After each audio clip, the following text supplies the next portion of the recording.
Assalamualaikum warahmatullahi wabarakatuh.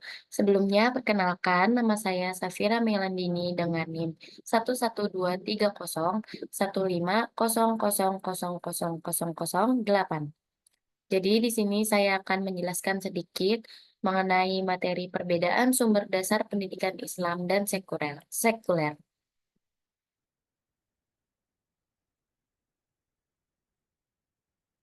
Sebelumnya, di sini saya ngejelasin pengertiannya terlebih dahulu.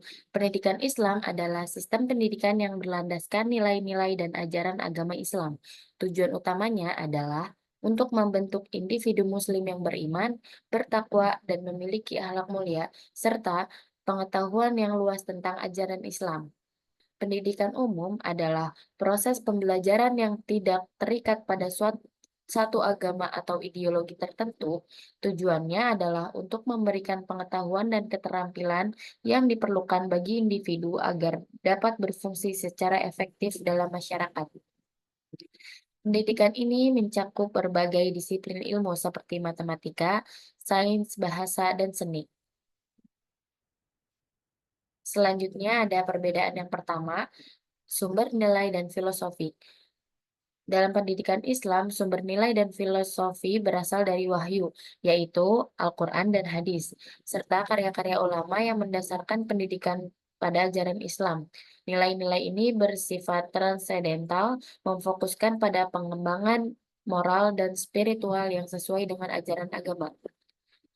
Pendidikan sekuler Sumber nilai pendidikan sekuler umumnya berasal dari pemikiran filsafat humanisme, rasionalisme, dan empirisme yang berfokus pada pengembangan pengetahuan dan keterampilan berdasarkan logika dan pengalaman.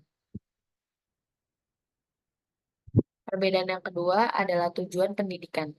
Dalam pendidikan Islam, tujuan utamanya adalah untuk mencetak manusia yang bertakwa kepada Allah, memiliki moral yang baik, dan berkontribusi dalam membangun masyarakat yang Islami. Pendidikan Islam menekankan keseimbangan antara pengembangan ruhiyah atau spiritual, akliyah atau intelektual, dan jasadiah atau fisik dalam individu. Pada pendidikan sekuler, tujuan pendidikan lebih berfokus pada pengembangan pengetahuan, keterampilan praktis, dan kapasitas intelektual individu untuk berperan dalam masyarakat modern, baik dalam konteks sosial, ekonomi, maupun politik. Pendidikan sekuler cenderung menitik beratkan pada penguasaan ilmu pengetahuan dan teknologi tanpa mengaitkannya dengan aspek keagamaan. Selanjutnya, perbedaan yang ketiga adalah pandangan tentang manusia.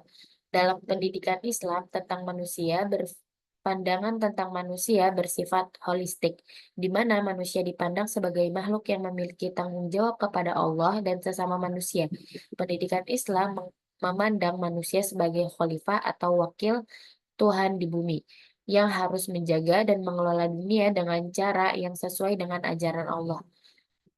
Pandangan pendidikan sekuler cenderung lebih antroposentris, di mana manusia dipandang sebagai pusat dari segala hal, dan tujuan pendidikan adalah mengembangkan potensi manusia untuk kepentingan duniawi dan perbaikan kualitas hidup secara mandiri tanpa merujuk kepada Tuhan ataupun agama.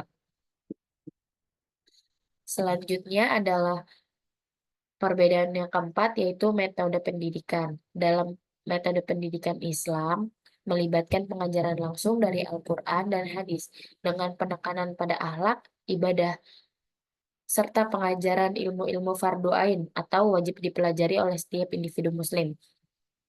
Pengajar dalam Pengajar dalam pendidikan Islam berfokus sebagai murabi atau pendidik akhlak dan mursyid atau pembimbing spiritual. Metode pendidikan sekuler lebih berorientasi pada ilmu pengetahuan empiris dan keterampilan teknis, serta mengadopsi pendekatan kritis, analitis, dan berbasis penelitian. Guru dalam pendidikan sekuler berperan sebagai fasilitator untuk mengembangkan kapasitas intelektual dan keterampilan praktis siswa. Selanjutnya adalah perbedaan yang terakhir yaitu kurikulum dan materi ajar. Dalam pendidikan Islam, sumber nilai dan filosofi pendidikan Islam berasal dari wahyu, yaitu Al-Quran dan hadis, serta karya-karya ulama yang mendasarkan pendidikan pada ajaran Islam.